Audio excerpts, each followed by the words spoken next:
Hidden within the shadows of a rocky grotto lies one of the most enigmatic masterpieces of the Renaissance, Leonardo da Vinci's The Virgin of the Rocks.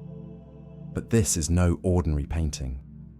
Behind its serene beauty lies a tale of artistic rebellion, hidden symbols, and a mystery that has puzzled scholars for centuries.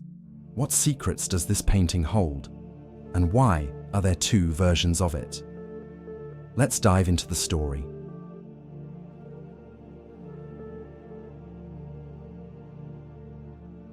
In 1483, Leonardo da Vinci was at the height of his creative powers. Commissioned by the Confraternity of the Immaculate Conception, he was tasked with creating an altarpiece for their chapel.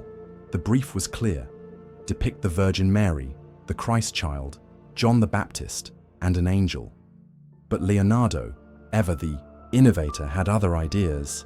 Leonardo's first version, now housed in the Louvre, was revolutionary. Gone were the traditional halos and rigid poses. Instead, he created a scene brimming with life and mystery. The figures of the Virgin Mary, the Christ child, the infant John, and an archangel are arranged in a pyramidal composition, and they not only convincingly occupy a space, but also interact with one another through gestures and glances. The figures emerge from the shadows, their faces glowing with divine light. The angel points to John the Baptist, as if revealing a profound truth. Leonardo also notably excluded traditional holy signifiers, halos for Mary and Christ, and a staff for John, so that the Holy Family appears less divine and more human. But this bold vision was too radical for the confraternity. They rejected it. Why? Was it the lack of halos, the unconventional composition, or something deeper? Years later, Leonardo created a second version, now in London's National Gallery. This time, the figures are more formal, the halos are added, and the angel no longer points. The Holy Family sitting in the same pyramidal arrangement and interacting with one another. Leonardo removed a few of the archangel's enigmatic qualities, so that, in this version, the angel neither points to John nor looks out at the viewer. This version also includes a few of the symbols omitted from the earlier painting.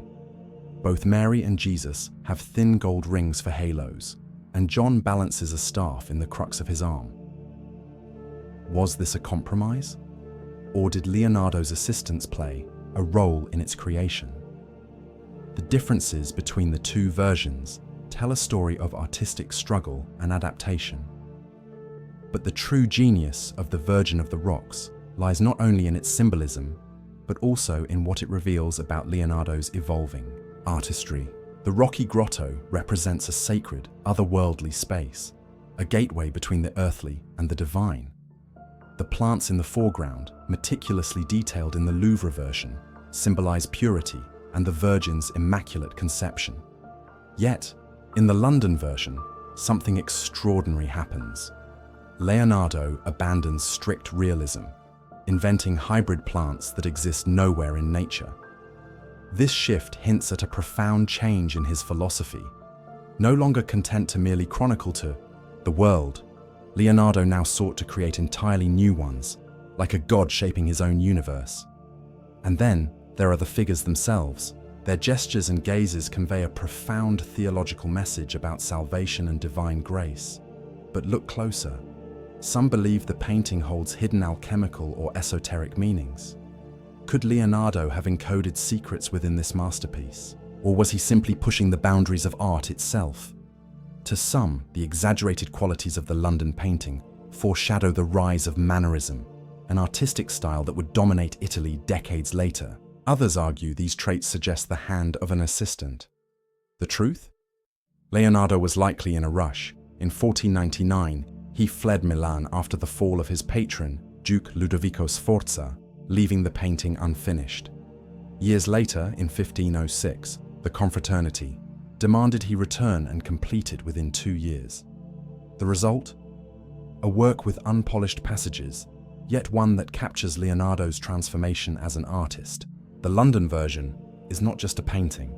It's a window into the mind of a genius who dared to redefine the role of the artist. In 2008, the National Gallery undertook a groundbreaking restoration of the London version. Layer by layer, centuries of grime and overpainting were removed, revealing Leonardo's original brilliance. The vibrant blues of the Virgin's robe, the delicate folds of the angel's wings, details unseen for centuries came to light. But with every revelation came new questions. Why did Leonardo create two versions? Was the first too radical? Did he collaborate with his workshop on the second? And what about the angel's mysterious gesture? Theories abound, but the truth remains elusive. What we do know is that the Virgin of the Rocks is a testament to Leonardo's genius, a blend of art, science, and spirituality that continues to captivate us. The Virgin of the Rocks is more than a painting. It's a window into Leonardo's mind, a masterpiece that challenges us to see beyond the surface. From its rocky grotto to its divine figures, it invites us to explore the mysteries of art, faith, and human creativity. So the next time you stand before this masterpiece, remember, you're not just looking at a painting, you're stepping into a world of secrets, waiting to be uncovered. If you love unraveling the secrets of art, subscribe now and hit that bell icon. More hidden stories of masterpieces are coming soon.